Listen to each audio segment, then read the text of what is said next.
ঈদের দাওয়াতে মা আমাকে অপমান করেছিলেন। তিনি বলেছিলেন, তোর বোন ডাক্তারকে বিয়ে করেছে আর তুই মানুষের বাসা পরিষ্কার করিস। তারপর ৭৮ বছরের নানু এমন একটা প্রশ্ন করলেন যা পুরো পরিবারকে নীরব করে দিল। এক মেয়ে ডাক্তার সাহেবের স্ত্রী হয়েছে আর আরেক মেয়ে মানুষের বাসায় কাজ করে। আমার মায়ের কথাগুলো সেদিন ঈদের দুপুরের খাবার টেবিলে সবার সামনে ছড়িয়ে পড়েছিল। ঘরে বসেছিল ১৬ জন আত্মীয়, কারো হাতে খাবারের প্লেট, কারো হাতে গ্লাস। সবাই চুপচাপ আমার দিকে তাকিয়েছিল। আমার মা গর্ব করে আমার বড় বোন নিহার দিকে তাকালেন আর বললেন, দেখো আমার বড় মেয়েকে কত ভালো জায়গায় বিয়ে হয়েছে, জামাই ডাক্তার, সমাজে কত সম্মান। তারপর ধীরে ধীরে তার চোখ আমার দিকে ফিরল। তিনি বললেন, আর এই মেয়ে এখনো অন্যের বাসায় পরিষ্কার পরিচ্ছন্নতার কাজ করে জীবন কাটাচ্ছে। ঘরের বাতাস যেন ভারী হয়ে গেল। কয়েকজন আত্মীয় অস্বস্তিকর হাসি দিল। আমি শান্ত থাকার চেষ্টা করলাম আর বললাম, আমি আমার কাজ নিয়ে লজ্জিত নয় মা, আমি সৎভাবে উপার্জন করি। কিন্তু বাবা তখন চেয়ারে হেলান দিয়ে দীর্ঘশ্বাস ফেললেন আর বললেন, তোর মায়ের কথাই ঠিক, জীবনে আরো ভালো কিছু করতে পারতি। তারপর তিনি পকেট থেকে মানিব্যাগ বের করলেন, একটা ৫০০ টাকার নোট বের করে আমার সামনে রাখলেন আর বললেন, নাও একটা ভালো মপ কিনে নিও, কাজটা অন্তত ভালোভাবে করতে পারবে। টেবিল জুড়ে নীরবতা নেমে এলো। আমার চোখে পানি আসেনি, কারণ অপমানটা নতুন ছিল না, কষ্টটা ছিল অন্য জায়গায়। যারা আমার পাশে থাকার কথা ছিল তারাই আমাকে সবচেয়ে কম বুঝেছিল। আমি টাকাটা ধীরে ধীরে বাবার দিকে এগিয়ে দিয়ে বললাম, আমার লাগবে না বাবা। মা বিরক্ত হয়ে বললেন, আবার নাটক শুরু করলি, সত্য কথা শুনতে পারিস না? আমি আর কিছু বললাম না, কারণ তারা আমার জীবনের পুরো গল্প জানতো না। তারা শুধু সেই গল্পটাই জানতো যেটা মা সবাইকে বলেছিলেন, ছোট মেয়ে মানুষের বাসা পরিষ্কার করে। কিন্তু তারা জানতো না কেন আমি এই কাজ বেছে নিয়েছিলাম। তারা জানতো না কত অসহায় মানুষের পাশে আমি দাঁড়িয়েছিলাম। তারা জানতো না আমার জীবনের আসল পরিচয় কি। ঠিক তখনই এতক্ষণ চুপ করে থাকা আমার ৭৮ বছরের নানু তার প্লেটটা টেবিলে নামিয়ে রাখলেন। পুরো ঘর থেমে গেল। নানু কখনো পারিবারিক ঝামেলায় কথা বলতেন না, কিন্তু সেদিন তিনি ধীরে ধীরে উঠে দাঁড়ালেন। তারপর মায়ের দিকে তাকিয়ে শান্ত গলায় বললেন, তুই আবারও নিজের মেয়েকে ছোট করলি। মায়ের মুখের হাসি মিলিয়ে গেল। নানু এবার সবার দিকে তাকালেন আর বললেন, তোমরা সবাই জানো সে কি কাজ করে, কিন্তু কেউ জানো না সে আসলে কে। সবাই অবাক হয়ে তাকিয়ে রইল। তারপর নানু মাকে উদ্দেশ্য করে বললেন, আজ সবাইকে সত্যিটা বল, বল তোর মেয়ে আসলে কোথায় কাজ করে। মায়ের মুখ ফ্যাকাশে হয়ে গেল, কারণ নানু সেই গোপন সত্য জানতেন যেটা মা বছরের পর বছর সবার কাছ থেকে লুকিয়ে রেখেছিলেন। আর সেদিন ঈদের সেই টেবিলে আমার পরিবারের সবাই জানতে যাচ্ছিল আমি আসলে শুধু একজন পরিষ্কার পরিচ্ছন্নতার কর্মী নয়।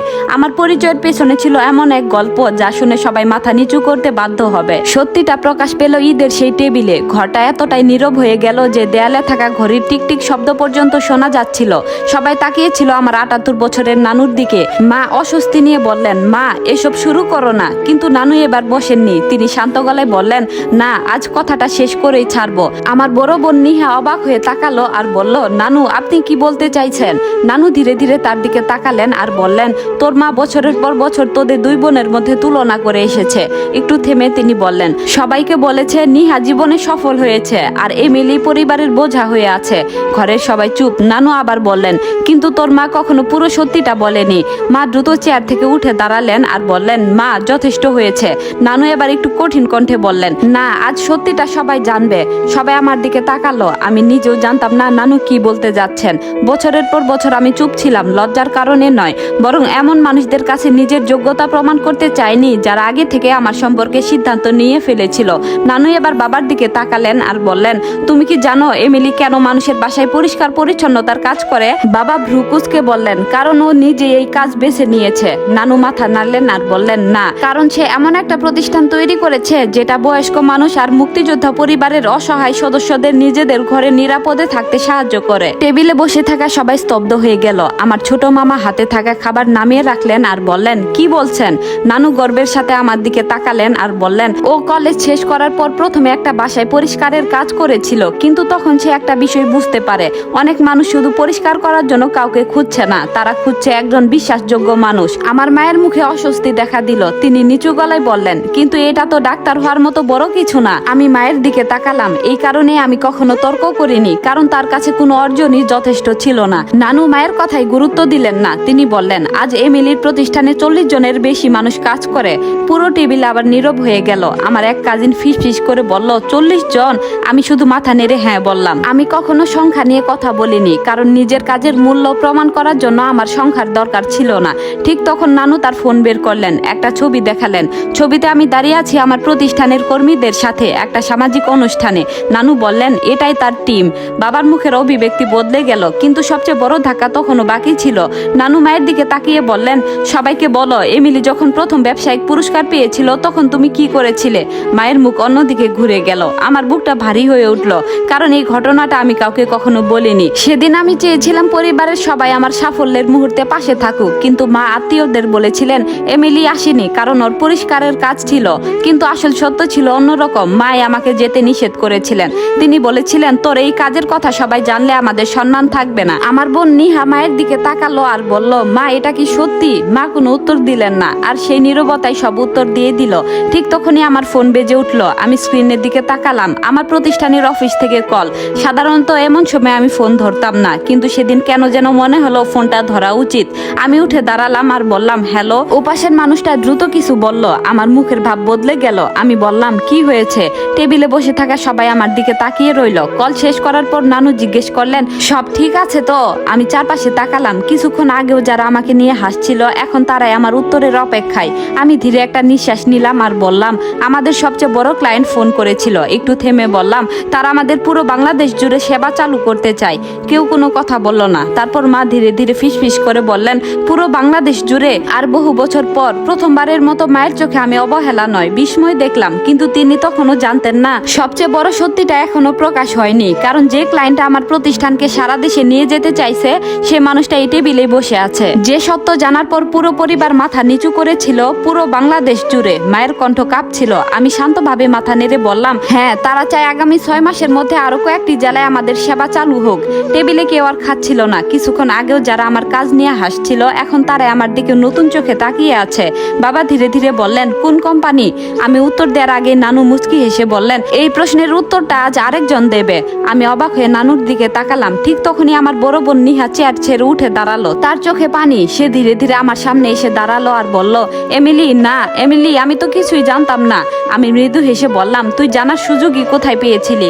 নিহা মায়ের দিকে তাকিয়ে বলল, মা তুমি সবসময় বলেছ ও শুধু মানুষের বাসা পরিষ্কার করে, তুমি কখনো বলনি ও একটা প্রতিষ্ঠান গড়ে তুলেছে। মা চুপ। নানু দীর্ঘশ্বাস ফেললেন আর বললেন, কারণ সত্যিটা বললে তুলনা করা যেত না। ঘরে আবার নীরবতা। আমি ধীরে ধীরে বললাম, আমি কাউকে কিছু বলিনি, কারণ আমি চেয়েছিলাম আমার কাজ আমার হয়ে কথা বলুক। বাবা নিচু স্বরে জিজ্ঞেস করলেন, তুই আমাদের কাছ থেকে এত কিছু লুকালি কেন? আমি বাবার চোখের দিকে তাকিয়ে বললাম, আমি কিছু লুকাইনি বাবা, আপনারা কখনো জানতে চাননি। কথাটা শুনে বাবা মাথা নিচু করলেন। ঠিক তখনই দরজার ঘন্টা বেজে উঠল। আমার এক চাচাতো ভাই দরজা খুলতেই বাইরে দাঁড়িয়ে থাকা দুজন ভদ্রলোক ভেতরে এলেন। তাদের একজন আমাকে দেখে হাসলেন আর বললেন, ম্যাডাম দুঃখিত, জরুরি কাজে আপনার সই দরকার ছিল। মা অবাক হয়ে জিজ্ঞেস করলেন, আপনারা কে? ভদ্রলোক সম্মানের সঙ্গে বললেন, আমি নির্ভর ক্যারিয়ার সার্ভিসের পরিচালক বোর্ডের সদস্য। আজ যে জাতীয় চুক্তির বিষয়ে ফোন হয়েছিল সেটার কাগজ নিয়ে এসেছি। তিনি আমার দিকে ফাইল বাড়িয়ে দিলেন আর বললেন, অভিনন্দন ম্যাডাম, আজ থেকে আমাদের সেবা দেশের 64 জেলাতেই ধীরে ধীরে চালু হবে। আত্মীয়দের মধ্যে চাপা গুঞ্জন শুরু হলো।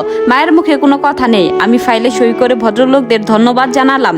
তারা চলে যাওয়ার পর নানু ধীরে ধীরে বললেন, এবার বলো এই মেয়েটা কি শুধু মানুষের বাসা পরিষ্কার করে? কেউ কোনো উত্তর দিল না। কয়েক মুহূর্ত পরে মা আমার সামনে এসে দাঁড়ালেন। তার চোখ ভিজে গেছে। তিনি কাপা গলায় বললেন, মা আমি ভুল করেছি। সমাজ কি বলবে সেটা ভেবে আমি নিজের মেয়েকে ছোট করেছি। আজ বুঝলাম কোনো কাজই ছোট নয়, ছোট হয় মানুষের চিন্তা।